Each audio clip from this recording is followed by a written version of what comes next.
Good morning, District 33 family. Joseph Scotty here once again, and with another episode of a different member from our family. People come from all walks of life and different experiences, and they all bring something that joins us together. We're able to network better and develop relationships that we never could have before. So, anyways, today's guest comes all the way from Division E, Santa Barbara. So please help me welcome Division E Director, Anna Romero. Hi, Anna. Hi, Joseph. It's great to be here. How are Oh, you well, good. I'm doing? so glad I got you up a little bit earlier than you're used to, and I deeply appreciate that. And our audience will also tell us a little bit about, well, we know you're from Santa Barbara, but where are you from and what brought you into Toastmaster to begin with? Well, Joseph, I'm not too far away. I actually was born in Los Angeles, so I'm relatively local compared to most people. But what brought me into Toastmasters in the first place, it was actually back in November of 2011. And what brought me in was that I was so scared of giving any presentations at work. It was just heart palpitations, just butterflies in the stomach. Like I could not eat, I couldn't sleep the day before, the day of. And I thought, this was crazy. I can't keep doing this. I kept thinking maybe there's going to be an earthquake, maybe the lights would go off, maybe there's going to be some emergency where we all have to evacuate the building. How do you go through life that way? And school didn't teach Most me people how to do do. it. Most people do.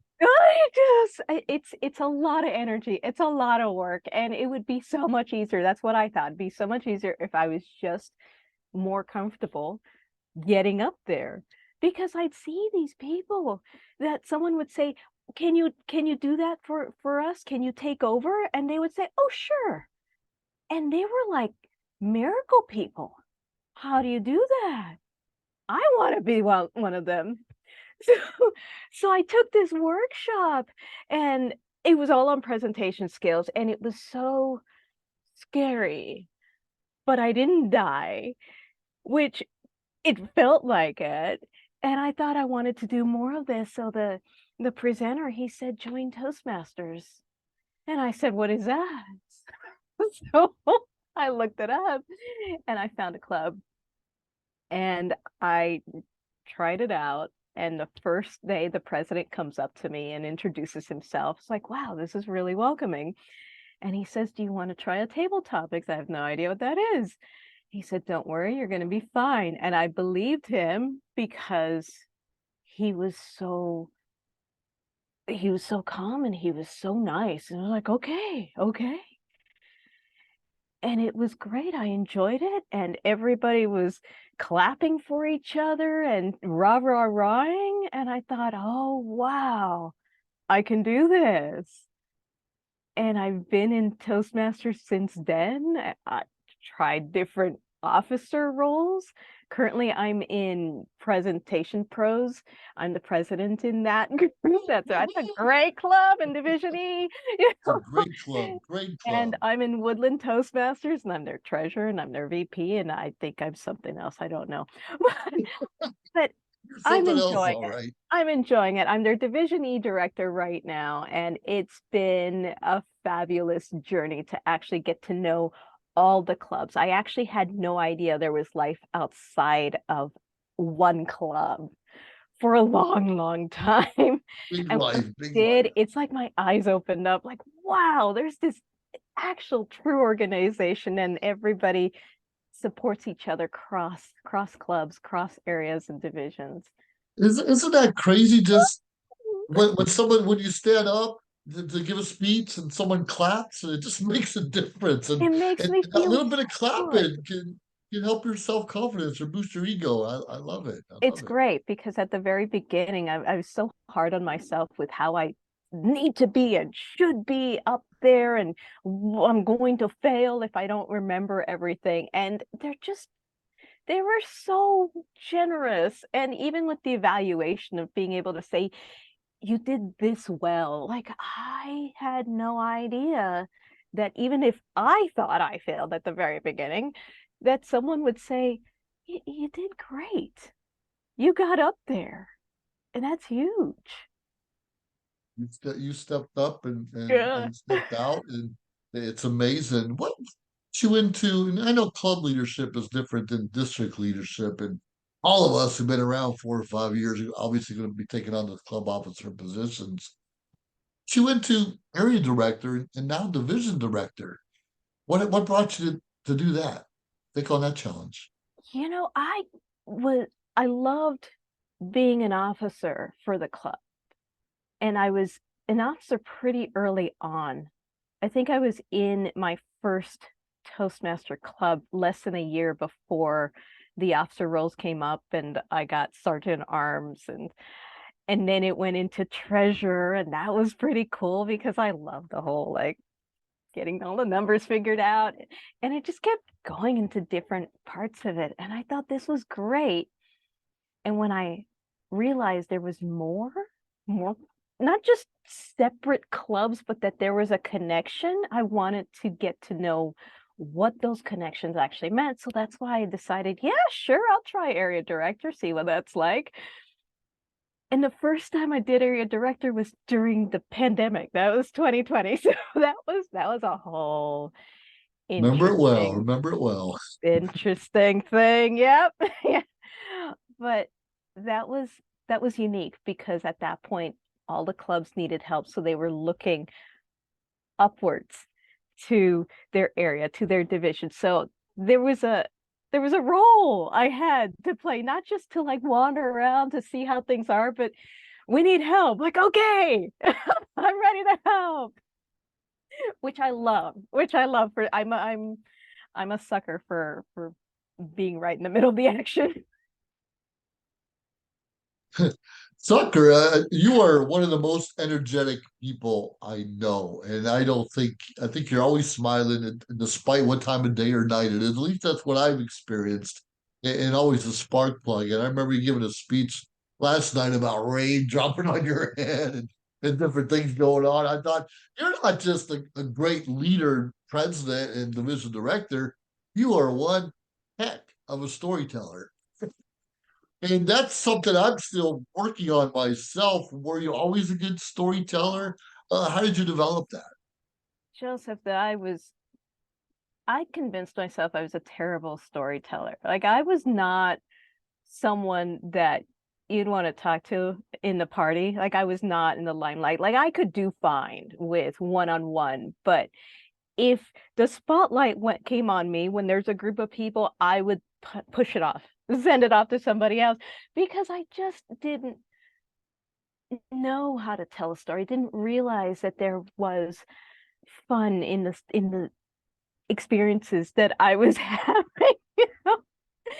And Toastmasters really did have a wonderful way of showing me every time I sit down to write a speech, taking an experience and flipping it around and looking at it in different perspectives. Like, oh, yeah, I can laugh at that now. Or, wow, that was a really dramatic part of my life. I want to actually talk about it and bring it forward.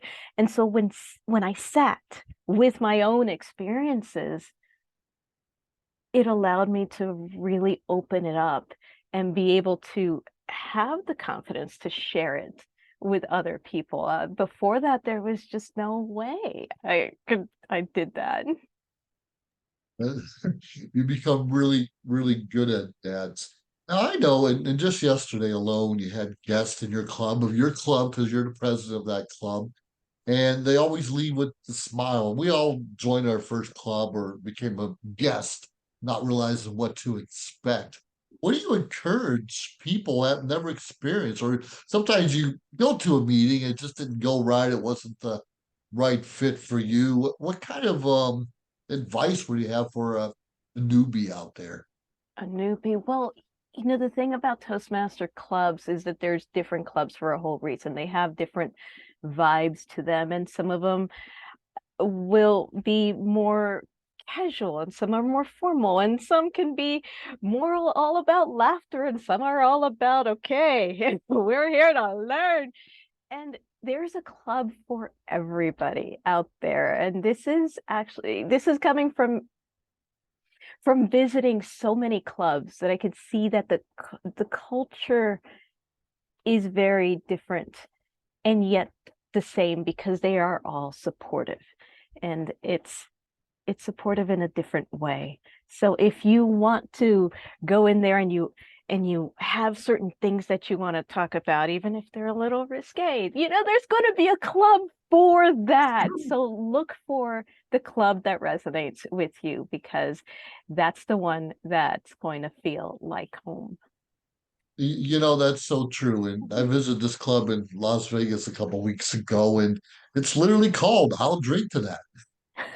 And not only a little bit of drinking going on, but it's a little risque and it's a fun club, and every club has its unique culture. But what I like, and maybe for some reason I can't think of it right now, regardless of where we are in the world, regardless of the age of our clubs or the people involved in the different backgrounds, we all have the same mission statement.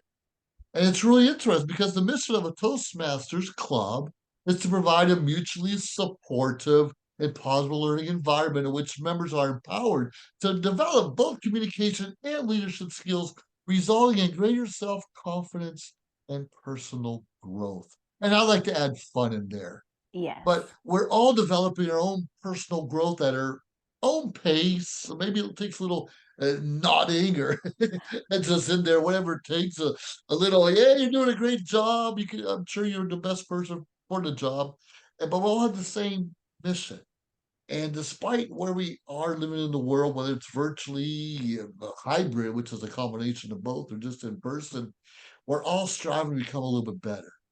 And I think a lot of it has to do with our evaluations. Tell me just a little bit about how a good evaluation is important. A good evaluation is everything to a speaker, especially when it's their first time or their first few times, because I remember getting up there as a speaker and just hoping that I could remember every single word as I got through the speech. And the idea of interacting with the audience or how I come up is way too much for me to even think about. Like, I remember this. It was just, I just want to get up there and get it done and be okay. So I had no concept about how well I did. How did I show up? Because I'm not even thinking about that. So the evaluation is really helpful, because as a new speaker, you just want to know, like, what came back? What did the audience think? And you get that. You get the audience, or the evaluator would say, this is what I enjoyed about your speech, which is enlightening.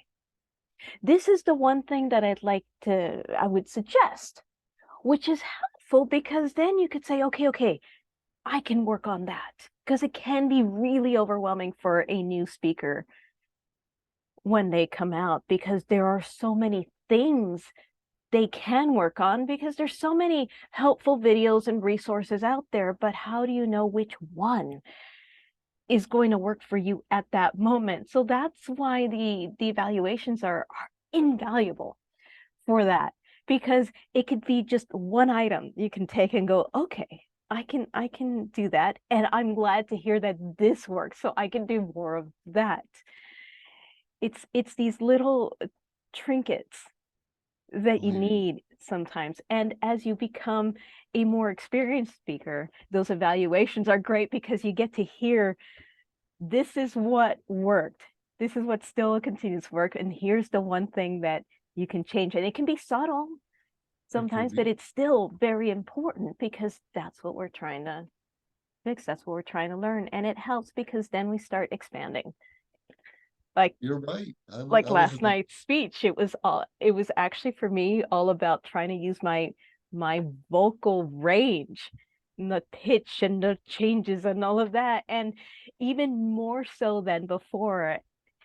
And I got some great feedback in terms of how well that went, and that's helpful for me, because it was an experiment, and it went well. So yay. So I'll It keep wasn't only trying your voice, you were running everywhere. You're running around the stage and watching your legs moving so smoothly. Like you're ready to jump up on there and start dancing or something. And it's exciting because when we're speaking and when we're really presenting, we feel it. And when we feel it because of, like you said, good evaluations in the past just make us a little bit better and develop that confidence just a little more than before. Then it's all on us, and it's Yeah. great being that performer per se. We're not really performers; we're just confident speakers, and that's so crazy. What do you think about contests? Are contests even important in Toastmasters? Oh, contests are absolutely important. And I say that even though I'm not much of a competitive person. It's like I don't do competition. Although Whatever. although with contests, it's really not about competition, but more I think contests, first of all, is where people start to see that there are more clubs that exist outside of their own club. That's where I first learned there are other clubs out there. And it gives everybody a chance to be able to hear speeches from people they've never heard from before.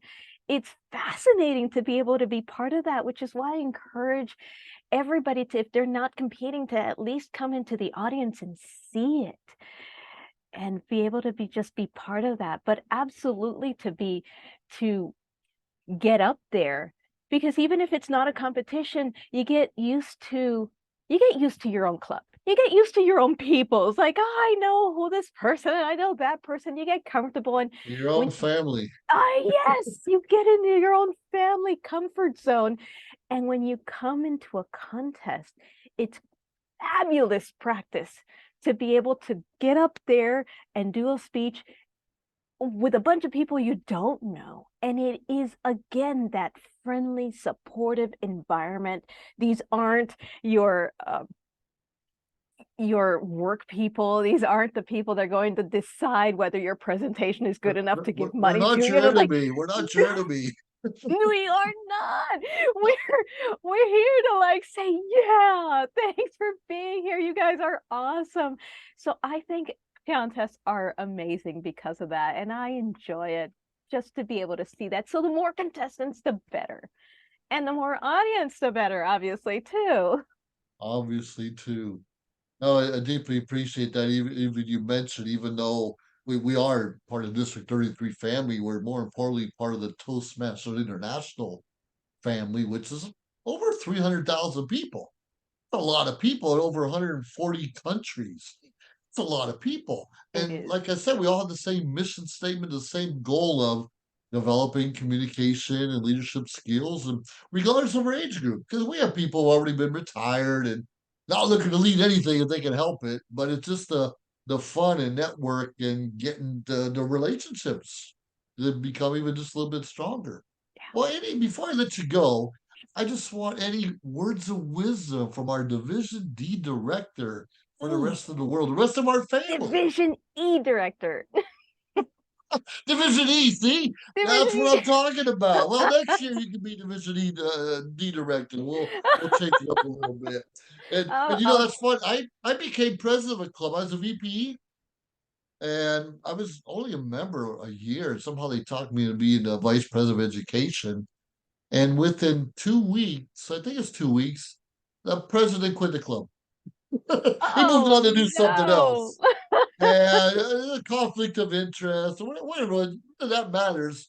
But I was elevated to president, and I've been a Toastmaster a year, less than a year, still getting my feet wet. I don't think I even finished my CC manual back then. So yeah, I didn't have my first 10 speeches or evaluation, but I was elevated to president, and because of the support system around me, a president's distinguished. And I just got the bug, like, yeah, give me another one, give me another one. And I started coaching clubs and mentoring others. And it's that vote of confidence that it gave me to go out and do things great, even outside of Toastmasters.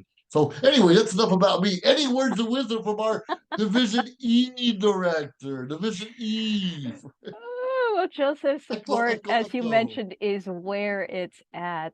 Toastmasters is amazing to be able to help anybody who's looking for any form of help to get up on stage and be able to speak in front of a group, but also be able to learn other skills like facilitating, like being able to MC, be able to listen, be able to evaluate. It's an amazing organization. And for anybody who's thinking about it, check out the clubs.